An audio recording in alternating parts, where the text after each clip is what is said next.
So good morning guys. तो चलिए start करते हैं आज के यानी कि 18 अक्टूबर के इंपॉर्टेंट करंट अफेयर्स को।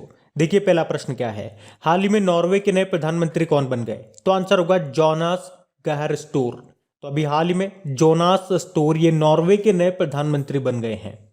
अच्छा, इनके अलावा एनिकेन शॉर्निंग ये नॉर्वे के नए विदेश मंत्री भी बने हैं। लेकिन आप तो प्रधानमंत्री का नाम याद रखना, क्या नाम है? Jonas store. बाकी अजीज अखनूच ये मोरक्को के नए प्रधानमंत्री बने थे। इस्माइल साबरी याकूब मलेशिया के नए प्रधानमंत्री बने थे। और इसाक हरजोग इजराइल के नए प्रेसिडेंट बने थे। वैसे इजराइल के नए प्रधानमंत्री कौन बने? नेफ्टाली बेनेट नाम है। लेकिन बात तो यहाँ पे नॉर्वे की है, तो ये रहा मैप में नॉर्वे। कैपिटल इसकी ओस्लो है। और मैंने आपको कई बार बताया है, जो नॉर्वे कौन सा वाला शांति वाला जो नॉर्वे पुरस्कार है वो नॉर्वे ओस्लो में ही दिया जाता है। बाकी सारे स्टॉकहोम स्वीडन में दिए जाते हैं। वैसे कितने क्षेत्रों में नोबेल पुरस्कार दिया जाता है? 6 क्षेत्रों में। और इसी तरह से आपको याद होगा इस साल जो वर्ल्ड प्रेस फ्रीडम इंडेक्स 2021 आया था उसमें नॉर्वे टॉप पे रहा था, भारत 142 नंबर पे था। और फरवरी में जो इकोनॉमिस्ट इंटेलिजेंस यूनिट ने डेमोक्रेसी इंडेक्स 2020 जारी किया था उसमें भी टॉप पे था नॉर्वे, भारत उसमें 53 नंबर पे था। और नॉर्वे के आपके वर्ल्ड नंबर 1 चेस प्लेयर भी है, क्या नाम है? Magnus Carlsen.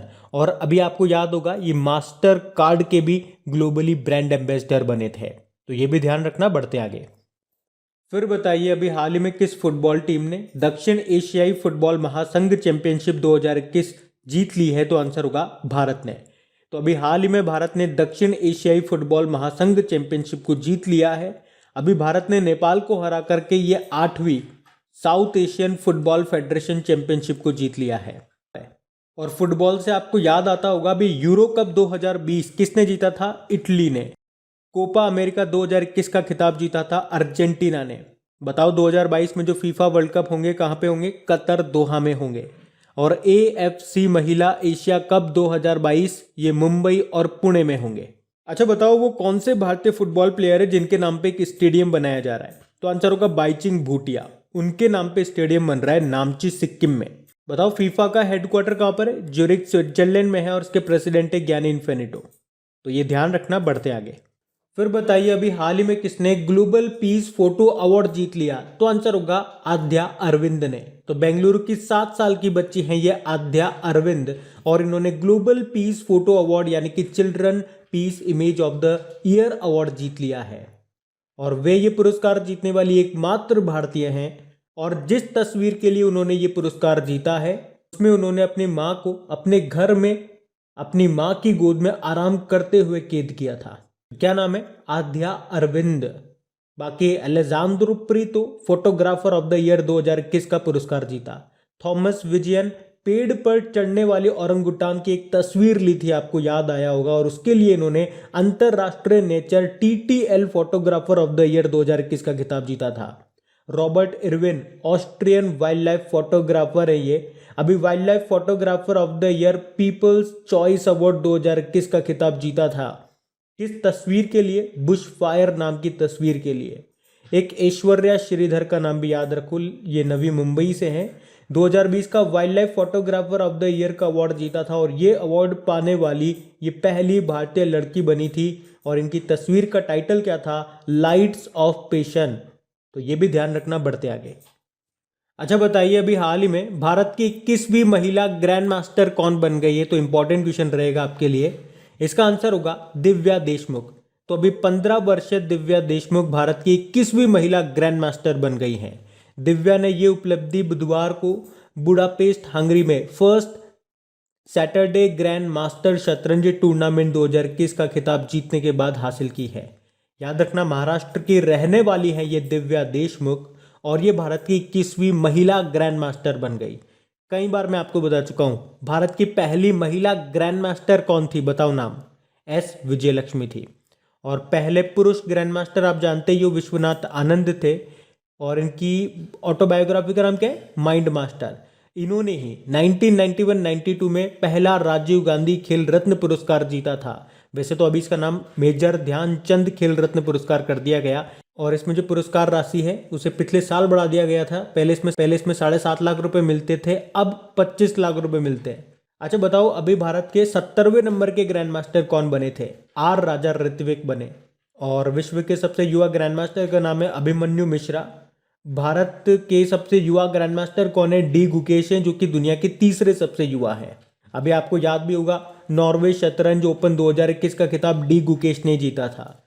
और Meltwater champions chess tournament 2021 का खिताब मैग्नस कार्लसन ने जीता था। जबकि बार्सिलोना ओपन शतरंज टूर्नामेंट का खिताब एसपी सेथुरमन ने जीता था।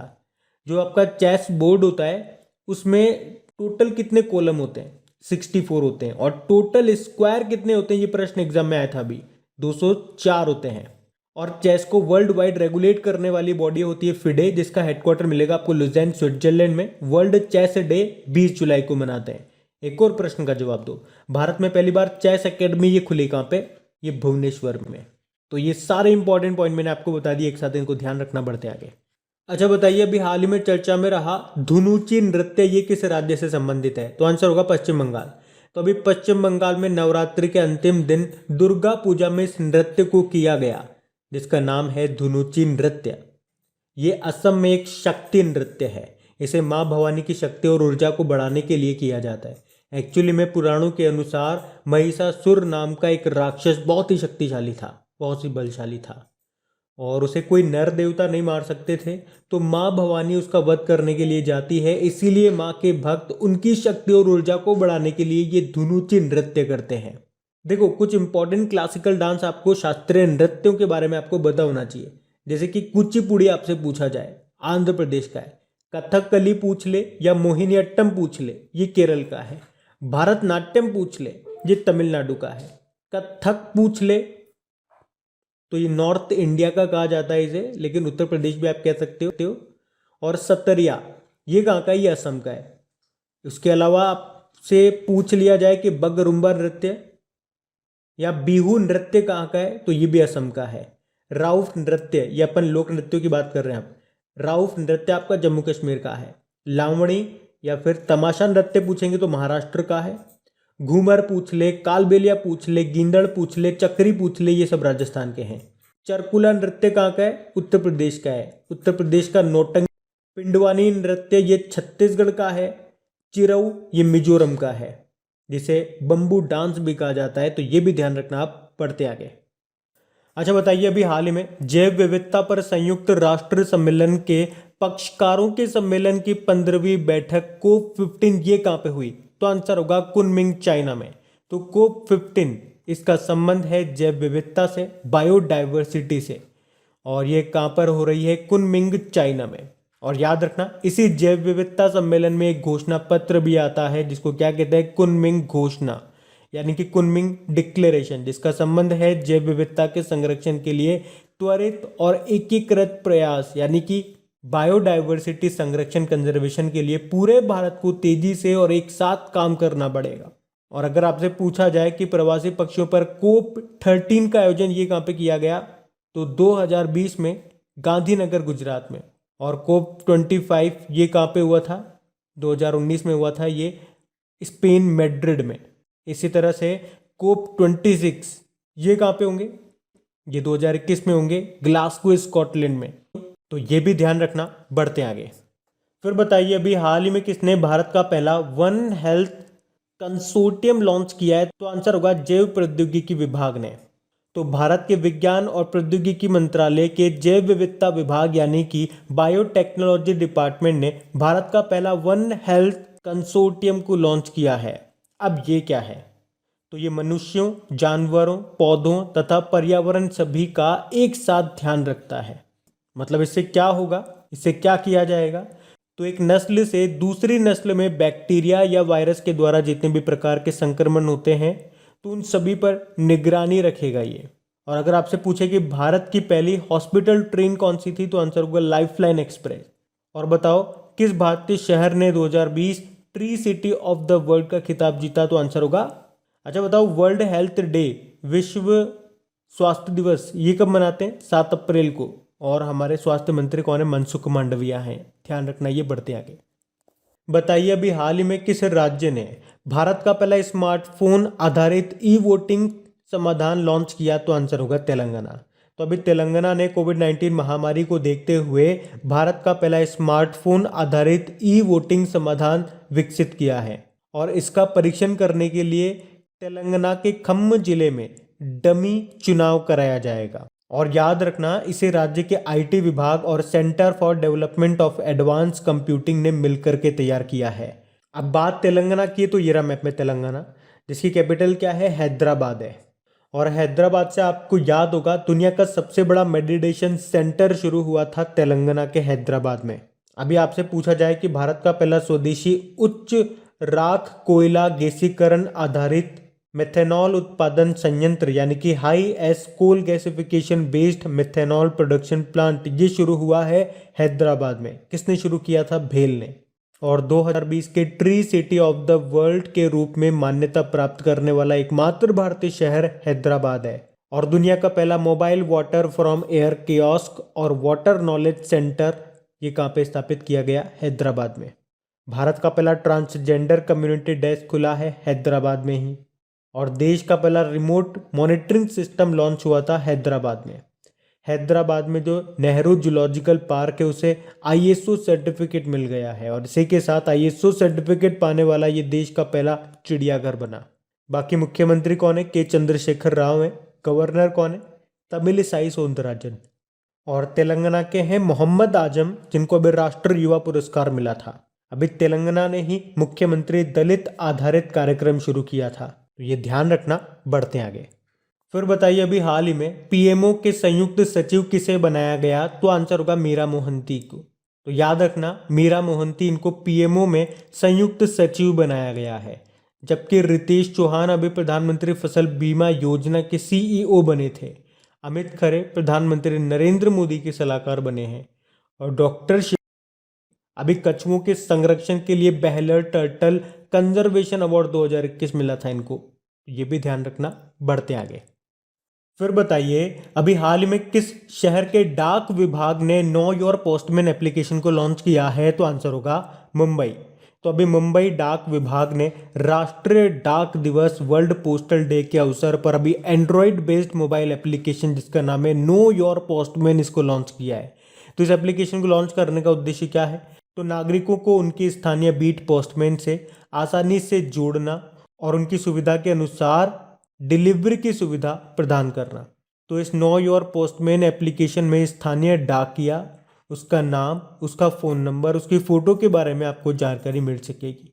अच्छा बताओ, अभी वर्ल्ड पोस्टल डे कब मनाया हमने, 9 अक्टूबर को, और उसकी ही थीम थी इनोवेट टू रिकवर। अभी सोचा नेशनल पोस्टल वर्कर डे कब मनाते हैं, राष्ट्रीय डाक कर्मचारी दिवस, तो याद रखना वो 1 जुलाई को मनाया जाता है। बढ़ते आगे। फिर बताइए, हाल ही में किस राज्य ने 10 दिवसीय ऑल मास्क अभियान को शुरू किया, तो आंसर होगा मिजोरम ने। तो अभी मिजोरम सरकार ने वायरस से निपटने के लिए मास्क पहनने के महत्व पर नागरिकों को फिर से जागरूक करने के लिए ऑल मास्क नाम से 10 दिवसीय अभियान शुरू किया है। किसने किया, मिजोरम ने। तो ये रहा मैप में मिजोरम। तो मिजोरम की बात करेंगे जिसकी कैपिटल आइजॉल है, मुख्यमंत्री हैं जोरमथंगा और गवर्नर हैं हरिबाबू कंबमपति। अच्छा बताओ, तो अभी किस राज्य ने खेल को उद्योग का दर्जा दिया था, तो आंसर होगा मिजोरम ने ही। राष्ट्रीय खेल यूनिवर्सिटी कहाँ पे बन रही है, लेकिन मणिपुर में बन रही है। और ये जो चिराउ नृत्य है जिसे बांस का उपयोग करके किया जाता है, ये कहाँ पे होता है या इसका संबंध किस राज्य से है, तो मिजोरम से। मिजोरम में ही चापचारकुट महोत्सव भी मनाया जाता है और यहीं पे आपको मरलेन नेशनल पार्क भी मिलेगा, तो ये भी ध्यान रखना। बढ़ते आगे।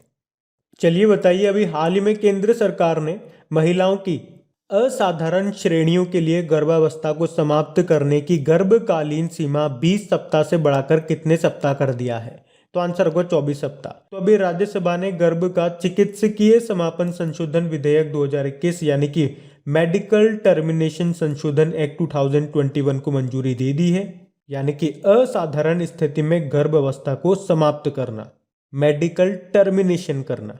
और पहले ये कितना था, 20 सप्ताह था, और अब इस समय को बढ़ा करके 24 सप्ताह कर दिया है। ये इंपॉर्टेंट पॉइंट है, ध्यान रखना। किस स्थिति में, असाधारण स्थिति में।